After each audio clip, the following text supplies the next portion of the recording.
Day 18, shelter in place. Today we have a special guest, a good friend of mine. I'm not going to waste any time because there's a lot of things we're going to cover. My man, my good friend, Chris Cochran. Please introduce yourself and let everyone know what's up. Yes, indeed. What's going on, everybody? Chris Cochran here, lead threat intelligence at Netflix, but also a co-host of the Hacker Valley Studio podcast. Thanks for having me, Marco. Absolutely. And I tell you this, if you don't listen to their podcast, go right now to any Spotify, Apple, it's all over, right? Everywhere?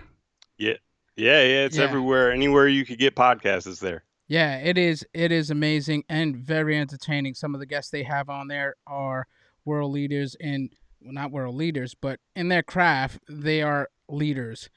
But Chris, how are you dealing with shelter in place, brother? Yeah, just doing what we can. Just been spending a lot of time with the kids, doing homeschool. So I got a 12-year-old and a 5-year-old, and so we just been going through all types of stuff with them. Doing a little bit of dad school on the side, so teaching them things kind of outside their usual curriculum, and just trying to keep everybody safe. I've been doing supply runs and stuff like that just to make sure we got supplies for the family. But really, just taking advantage of this time to sit and think. I just read an article the other day about Sir Isaac Newton, Ooh. and when he was sheltered in place for a year because of the bubonic plague, he called it like his year of wonder, right? Mm. And so what he did was he took all the books and stuff that he had from college, because he was a college age student at that time, and he sat in his little shack and just thought, just did his math, and that's really what made him who he was going forward. So he went back to his college, ended up becoming a professor, and just kind of changed the game from a mathematics Yeah. perspective. I did. I think I watched a movie on him, and that's where when he was there for a year, that's when the apple hit him on the head, right? I'm, Something like that. yeah. I don't know if an apple actually like hit him on his head. I think that's the story that Or people tell. okay. I think he was definitely inspired by the apple falling. But when I was a kid, people would tell the story about Newton, and they would say, "Oh, apple fell down, and that's when he discovered gravity." I was like, "Well, I Mm, could have did that." But when you really look into what he was doing, really what the math behind, because he really wanted to see what made the moon go around the Earth, mm. and he figured out that the moon is actually falling, and that's when he really got on the gravity kick. Nice. And is that a Medium article? That Is it a Medium article? No, I think it might be like a New York Times article. I can't remember. well, I'll send it to you your when I write find it. up is what I'm saying. Your write up. Did you Oh, which write up? the write up that you were just talking about right now? It was the New York Times, or just reading like you were reading a book, or Yeah. No, like just I was reading an article, and then I just knew the story of Newton beyond that. gotcha. So I wanted to get into the first year. It's 1 year. When did you hit 1 year living in Silicon Valley? Yeah, I hit 1 year in February, so just a little over a year, man. It's been a crazy ride. Man, can you give me a few stories and how is it living in the Bay Area? Oh man, where to begin? So, you know what happened? I came in, I think like most people, just kind of eyes wide open, looking at all the tech, all the people and things like that. And I think I was living that sort of usual story. And then what happened was that made everything kind of turn up on his head was I switched my job on LinkedIn, and I was waiting for everybody to say, "Oh, congratulations, you made it to Netflix. I'm so proud of you, this, Hmm. that, and the other." I switched it. I added the Netflix tag, and I got home and there was nothing. There was Hmm. nothing at all. I was like, man, ain't nobody give me no thumbs up, no congratulations, no nothing. And come to find out, there was like there's a little option that says don't tell everybody on my network that I switched jobs when I change something. Ah. So I was like, oh man, I was like, I messed out. I was like, I'll just do a little post, I'll send it off, and maybe I'll get some likes and love from everybody Yeah. that's in my network. And what happened was I just took a picture that my wife had taken when we came up here to look for a house. And I took a picture. It's just me pointing at the Netflix sign. And I said, hey, I made it out here. Netflix just started this week. If this Jarhead Marine can do it, then, anybody can. Basically, follow your dreams type message. Mm-hmm. And I go to sleep and I wake up and it had 30,000 views. I was like, Wow. whoa, whoa, whoa, is this thing broken? So I'm like, hitting my phone. I'm like, this shouldn't be happening. Every time I look back, it's like 10,000, 50,000, Yeah. 70,000. Like it just keeps going up and up. By the end of this whole stint, Yeah. that post had like almost 1 million views. Wow. It had 10,000 reactions and like 500 or so comments. So like out of this world like type stuff. Like Viral. It I'd went. It never went experienced. viral. It went It viral. definitely went viral. Yeah, it's funny because when it got to like 30,000, I was like, "Is this going viral?" So I'm like looking up like what's the threshold for going viral, and it was such a surreal moment, Mm-hmm. and I was like, you know what? This is probably going to be like the end of it, right? This is going to go viral. Everyone's going to Mm-hmm. get a good laugh, and things are going to go back to normal. And then I went to RSA, and so when I went to RSA. I met with a bunch of people and people were like recognizing me. And I was like, oh my gosh, people are recognizing me. And I decided, I was like, with this momentum, what can I do, from Mm. a positive perspective? Ooh. So I decided to be more intentional about stuff I was putting out on like LinkedIn, things I was putting out just in general. And what's funny is earlier that year, I decided I'm going to start speaking this year too. So these like two goals sort of like merged together. Wow. And I move in with you guys at Yep. the Hacker Mansion, and that that changed my life, I would say. Mm. And I don't know if I've ever thanked you for, bringing me into the house because that That's completely awesome. changed the trajectory of who I am today. Just getting in the house, being with you, Ron, Knapp, and just getting better, being around people that were interested in getting better is something that I haven't had before. And we started the podcast. It used to be Mm-hmm. SecDevOps.ai for people that remember, but then it became Hacker Valley Studio. And even from there, it kept growing. It kept growing, getting bigger.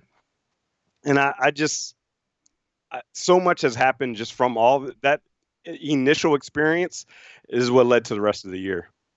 Wow. I would say it was a great experience. One of the things that I do miss about you being here is those conversations. You used to come home from Netflix, and we used to have this little 10-minute powwow, right? It Yeah. was a 10-minute powwow.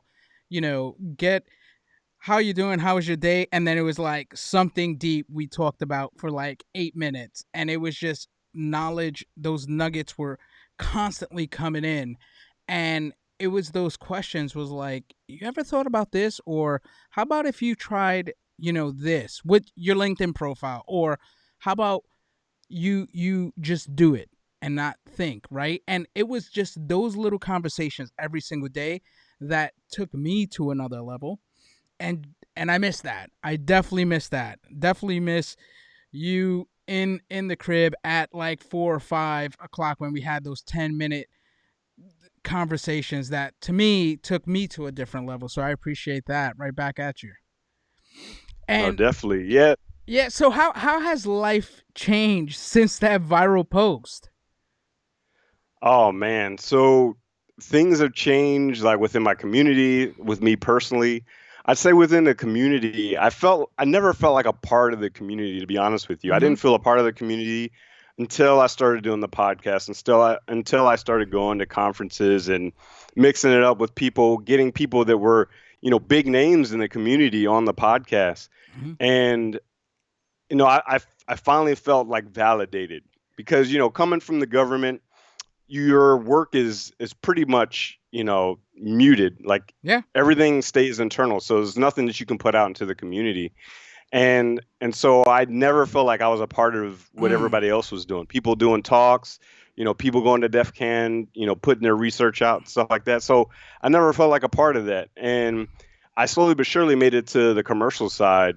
But it wasn't until now that I feel like I'm like in the mix with everybody. I feel like I'm peers with folks that have been in the industry yeah. for 10, 15 years or whatever. And so, and personally, it's crazy because I almost have to do like this balance because sometimes I would say I have to sort of play the role of Chris Cochran, the podcaster. Yeah. And I try to be authentic, as authentic as I can be, but there's certain things that you have to just kind of like put forward. There's the energy, even when you're feeling down, you're feeling tired, like you got to put that face on whenever you're doing a podcast. And so, then people see me as Chris Cochran, the podcaster, out and about. And so they'll come up to me and they'll be like, "Hey, Chris, it's good to see you." Blah, blah. And I'm like, "Did I know?" No, I wouldn't. But people see me through my podcast and they see me through my life. And so they feel like they know me in some ways, and they Yeah. do because I try to be as authentic and open about my life as possible, just so people can relate and get to know me because that's really what it's all about. Yeah, it's cool. I mean, the podcast has taken a life of its own, right? It's starting to reach more people, and the guests you had, like I said before, are industry leaders. So it's pretty cool. And at RSA this year, you had a whole how many people did you have on your podcast going like throughout the week? So Ron and I, it was actually just one day recording with Ron and I, and we did 9 podcasts in one day. Wow. Wow, that's a lot. Was it did you It feel was a lot. overwhelmed just having Not people not at back to back all. to back? Or it was Nah, not at all. We at first my wife was like, "You're crazy. This is not going to work because someone's going to be late. And, you're going to have to push everything back." Everybody was on time, thank goodness. If I do this again, we definitely have to like leave a buffer. But everybody was on time. We had a mission. We were like, we're going to get through all these episodes. And by the end of it, I still had energy. Somebody gave me the advice that when you look at different job roles and things that you have to do for work, right? Mhm. You're at work 8 hours a day, sometimes more.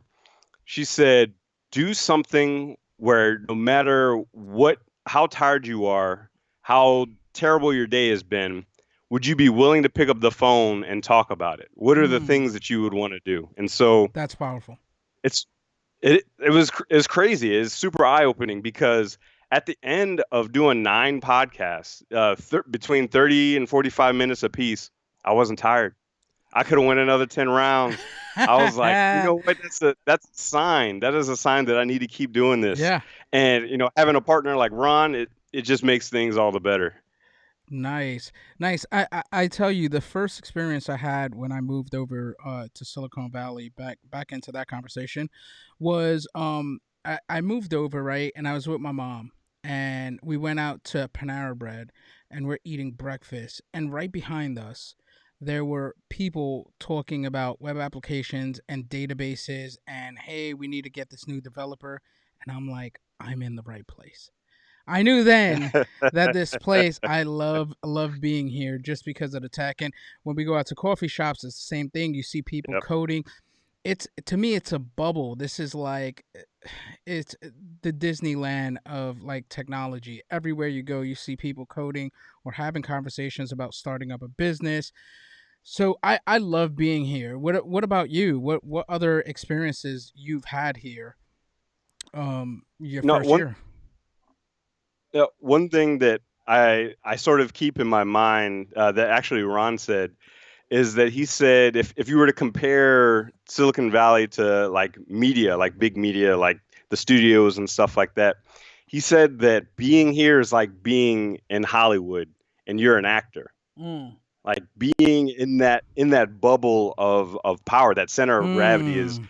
something that you have to take advantage of. Whether you are looking to escalate your career, internal to a company, maybe you're an engineer, maybe you're an architect, maybe you do something else, maybe you're a program manager or in marketing.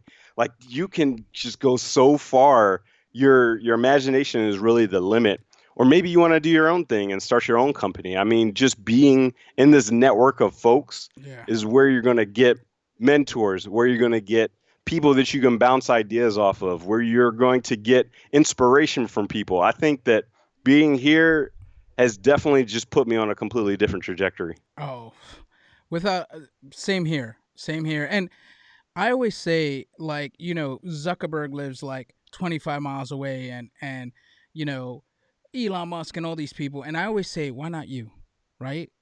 Like, why not you? Yeah. Why not you?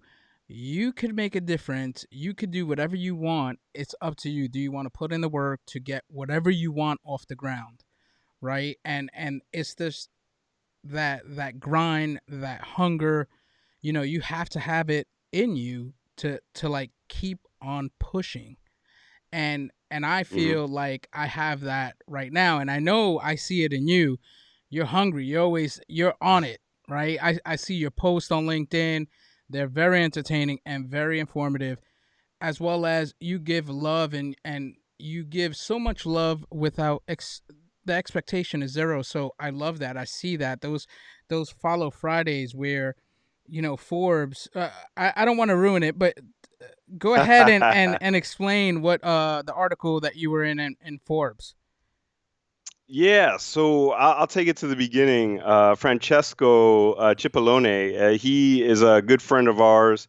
He does a Follow Friday. I think a lot of people do a Follow Friday every Friday, but he's the one that I followed that I saw that, people were doing like Follow Fridays on Hmm. Twitter. And I thought LinkedIn is a networking application. So let's see if we can get this thing going on LinkedIn. And I did a search and I saw some people were using Follow Friday, but more for, their personal brand or for their company and stuff like that. So I was like, hey, let's give it a shot. And so I tagged some people in the beginning and sent it off.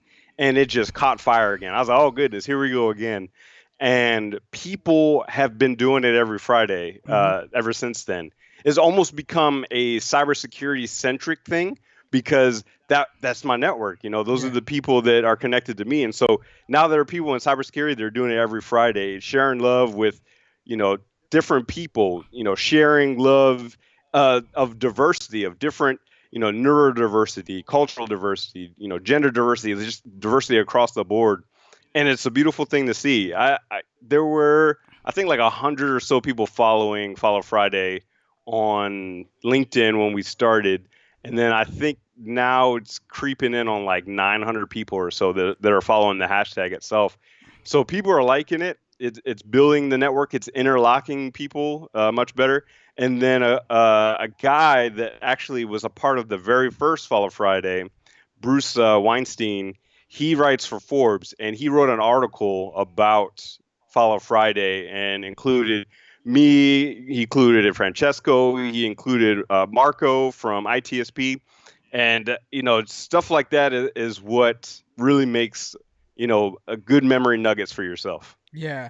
So for me, I have my LinkedIn network kind of sucks because I would say it's on me, right? I don't put that sweat equity to build that community up.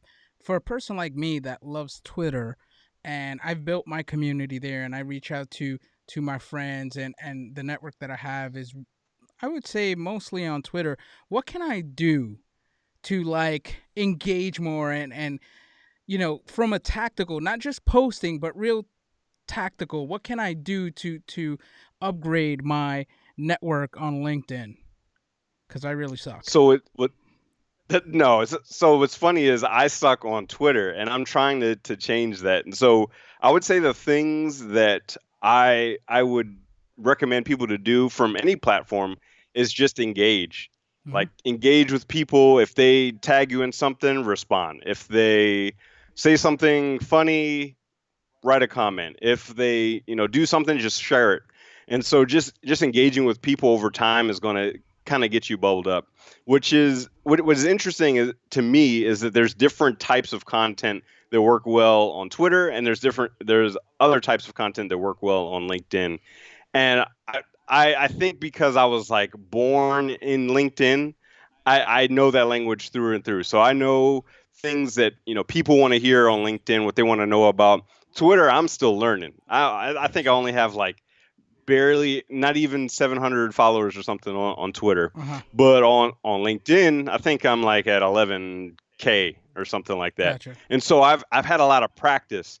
In the beginning, I didn't put out hits all the time. I put out that one viral post, and then I put out maybe 100 terrible posts right after that. I had to fine tune it over time. Like, oh, this is what people want to see. What is You that know, maybe nugget? What is that nugget? What is that nugget? What do people want to see? Do they want to see videos, or is it a article that you post? Because mine's are duds, right? I might get a like or two, and yeah, I don't know. I don't know. My reach isn't there, so I sometimes I feel like, okay, I'm just going through the motions rather than being tactical and posting some stuff up. I guess I don't know my audience, right? When it comes to LinkedIn, yeah, I'm not familiar with that.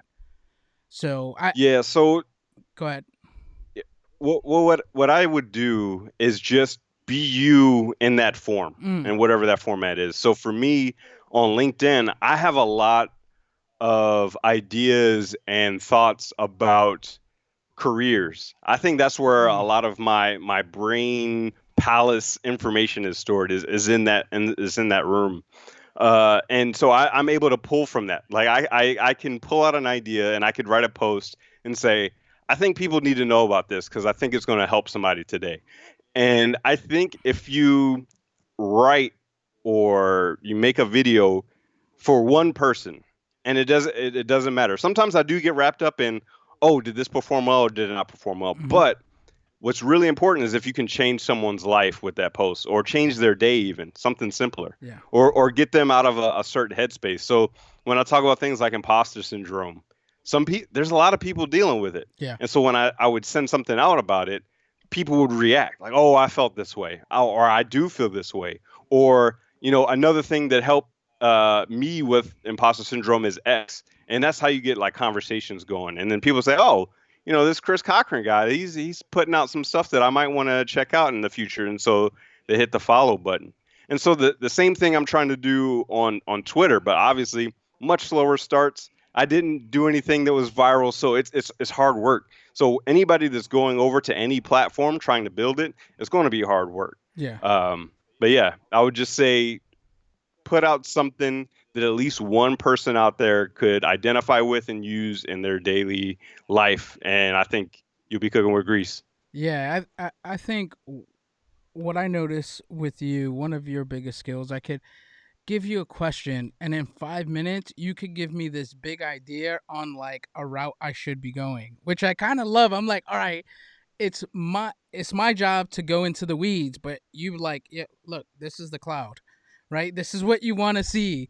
And it was that same thing when about April, you was like, hey, you might want to do this in LinkedIn, right? You got to retweet these things and do that, and that's going to help out in terms of when people just view your page, right? And that was pretty cool. I really appreciate you even taking a look and looking at it and going into like, hey, you should modify this. So, I would say everyone that is tuned in, definitely go there, go to his Twitter account, follow him, and DM him because he has so much knowledge to share, and it's good. Any other thing you want to discuss? I want to go into threat intelligence, but I want to wrap up with the 1 year, right? What other Yeah. things that has changed for you in this 1 year that you've been in Silicon Valley? The biggest thing that has changed for me, and I wouldn't say it so much has changed, but it really highlighted what I was brought here to this world to do. And I would say that the biggest thing is for me to not only enjoy people's stories, people's identity, just people in general, but expose that beauty to everybody because there's so much beauty in what it is to be a human being. Nice. Oof. People get wrapped up in the negative stuff, like sometimes media can sort of put a negative light on humanity, Hmm. but I feel like there are more and more people trying to show what's great about humanity, what are the beautiful things that these brilliant people, these passionate people are doing in their day to day. And it could be something on the grand scale, like with a company or a startup, or maybe they're doing an initiative for humanitarian, issues, or maybe they're just doing something small that impacted one person and changed their life forever. And so being able to show this to the world and expose and learn while I'm doing it has become what my purpose is, and that's what I found this year. Nice. All right, let's move over to the threat intelligence side, sir. What have you been Let's doing go. lately in terms of research or building out infrastructures? What have you been doing with threat intel? Yeah, so on the threat intel side, definitely still in the building stage for Netflix, but I think also been a lot on the coaching side as well because there was a point in time where threat intelligence exploded. And everybody wanted to do it, companies wanted to do it, people wanted to do it, and so everybody kind of just jumped in because there was money there. And now we're getting to a point where there has to be some growth. There has to be some coaching and teaching to bring people up to a level where they're actually going to be impactful for their organization or their mission. Because sometimes you get stuck in a research regurgitation type of role. Hmm. So you read someone else's research and then you give somebody the research that you found and there was no analysis. And for the people that do that, I understand that there's like a learning curve for threat Hmm. intelligence. But what the beauty of threat intelligence is once you get information in, you put your own spin to it. You put your own tradecraft to it. And then when you give it to somebody that's in your organization and they make a decision based on the stuff that you came up with, I think that's where the beauty is in threat intelligence. And I'm biased, but I think threat intelligence can be injected into any function within security and actually any function within the business, to be honest with you. So, Nice. yeah, I would say that uh, coaching has been a huge thing for me lately. For someone moving into the threat intelligence space, what would you recommend for someone to either take a training or just learn on their own? What route would you give them to go into that? Yeah, I think it depends on what type of information that their stakeholders require. So some people go into threat intelligence with a more strategic mindset. So they're looking at trends, they're looking at certain technology vulnerabilities, or they're looking at things like policy, big thing, China's 5-year plan, things like that, to see like where different threats might occur. And one thing that I would say is that if you're on the technical side, maybe you would focus on the actual nitnoid vulnerabilities, dependencies, stuff like that. Hmm. And so there's a wide range of things that you can do as a threat intel analyst. I would say figure out what your stakeholders need, so the people that are working in your company, and figure out how to get good at getting that information out. Mm. What would you recommend to someone or someone in your organization that doesn't know what they need? How do you provide that? How do you create something for them and they don't even know that they need it? They're like, I don't know if I need threat intelligence, right? What would you recommend to them? Yeah, so those are actually like my favorite moments because you actually have the opportunity to come to an aha with the people that you're actually supporting. So you ask fact-finding things like you would ask, so when was the last time you wish you had a piece of information but you didn't? And if you had that information, you would have made a better decision. And so that they can kind of go backtrack and be like, oh, you know what? There was this one time where I wish I knew this thing was vulnerable and it was being exploited. And if I would have knew it ahead of time, I would have saved the company X amount of dollars. And so looking at asking good fact finding questions, you can actually come to intelligence requirement pretty quickly. And not only were you able to find out what it is, but you're on the same page because you actually had that conversation with that person. Yeah, would you recommend you creating like a generic questionnaire and handed it out to different stakeholders, or would you just rather have like those conversations directly with them? I I personally really like conversations with a person, but maybe the stakeholder doesn't really do well like with face-to-face interaction, so maybe a questionnaire might work. But I think from my own personal perspective, I think being face-to-face is where it's at. Gotcha. And yeah, what companies would you recommend that have good threat intelligence IOCs or reports or that provide value to an organization? Do you have any favorites? I have a favorite, and I'm So I'm gonna give gonna you a get tap dance answer. The tap nice. dance answer is is everybody's gonna have different intelligence requirements, and people are gonna have different needs for intelligence, different types of intelligence. So really looking at different threat intelligence vendors, different threat feeds, and being able to measure how impactful they are. Maybe do some Hmm. bake-offs, some POCs, something like that, and then find the ones that have been the most impactful for you and your organization. So those are going to be the ones that are most impactful. But there are a lot of good ones out there. Yeah, for me, I think the two companies that I really recommend, and I always tell people, and I don't really care what like people say because at the end of the day, the value to me, I see it, right? It's not like you're just giving me IOCs that aren't curated and they're not looked after. They're just crap, right? I know a lot of companies that do that. I'm not going to mention them, but the two best that I know is definitely that I've used personally and I've seen it is number one CrowdStrike, and I would say the other number one Hmm. is Kaspersky. And I know I'll get heat for that. For Okay. I've seen both. They are really good. A lot of their ABT reports on both sides are absolutely amazing, and I wish they published a lot more out there, but it's a money game, right? And I understand the game, but both of them really do phenomenal jobs, and to me, they're the best in the industry. They're leading the way with that. So I would, if you're watching this, go get demos from both companies. And I'm not too sure how much is the pricing. I don't go into that, but I just look at Right. what's there, and there's other companies that are just absolutely just terrible.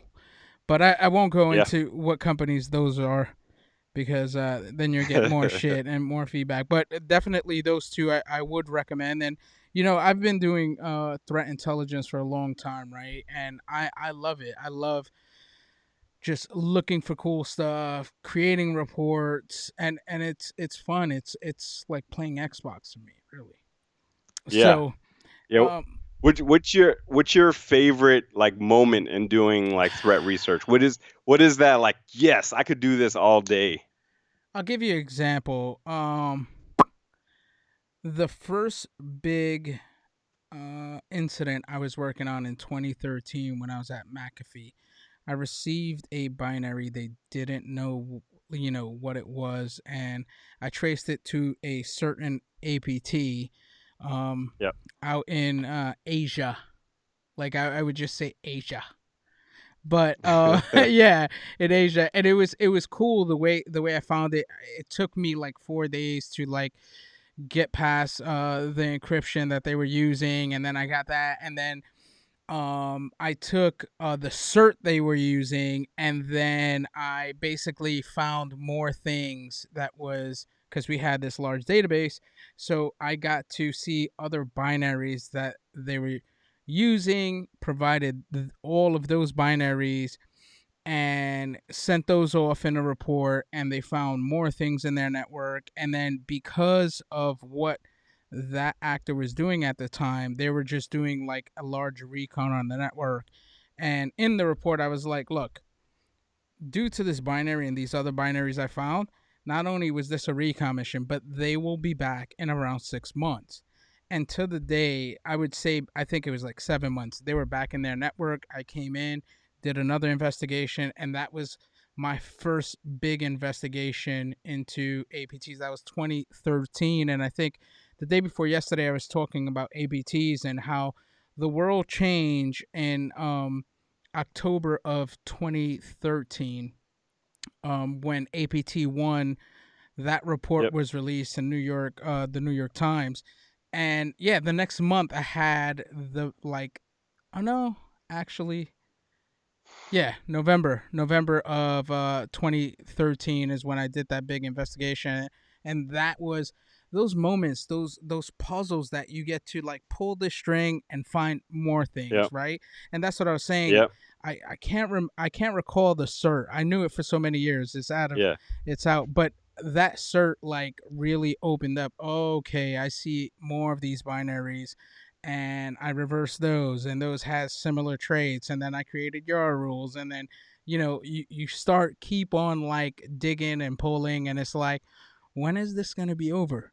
And it's like never, because you're always gonna find something else that you can add Right. on to it, right? And it's like, when is enough, right? And that to me is like, okay, I have all this data, and I got to put it into a report and then ship it off, and that is when I knew. I was just like, I absolutely love this, cuz I was reversing since, I want to say, 2008, and then I was like a meat cutter for reverse engineers. I was on like the assembly line just reversing stuff every single day from 2010 to like 2016.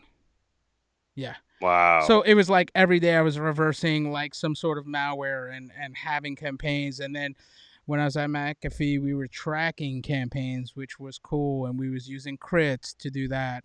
So it was good. Yep. I love that threat intelligence, and I wish, there was times that I wish we would have at McAfee did things different. I wanted to do the freemium thing when it came to intelligence, and they didn't want to do that, and I was like, Yeah. trust me, it's all about getting the people hooked and then providing the value so we could charge them, and they didn't go that route, right? But that's the thing. I'm like, okay, you learn from it, you move forward. I have people that I report up to. I could give them my recommendation. If they don't go and it doesn't work, or it does work, it's all good. Like, I think when you kill your ego and you be like, all right, next, let's move on to the next thing. And Hmm. that's the thing. I now I'm working on a project, and if they killed it, I wouldn't be mad, because that's my ego being mad, right? It's like, oh, I wanted to do this, I care about the project, but it's like, okay, what else am I going to do now? What's the next Yeah. project? Because once I finish the current project that I'm working on, what is the next thing I'm going to do? Right? Because this Right. project is not going to be for the rest of my career. I'm going to move on to another project and create another project. And that's the life cycle of you know, working on cool stuff. Yeah.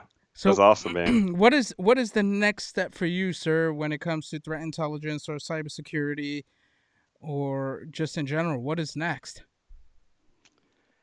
I don't know what's next for Threat Intel. I feel like I've been doing it for 12 years at this point, and I think just keep coaching. Keep building our program out as big and as bad as it can be, and who knows what's next. Nice. Well, Chris, thank you so much for joining. I definitely want to have you back on soon. Get a update in a month, because we're going to be locked in. You told me, am I going to keep on doing this the whole month Yeah. of April as well, now into May? And I'm going to try. I am definitely going to Yeah. try every single day to come on here and provide some sort of value. And that's what it's about. It's 1/0. So thank you, That's sir. awesome, man. Thank you for Keep joining, going. Yeah. and I greatly appreciate it. And tomorrow, it's going to be jam packed the rest of the week, I'm hoping, if I don't get any cancellations. So I will see you tomorrow at 6 as well. We're gone.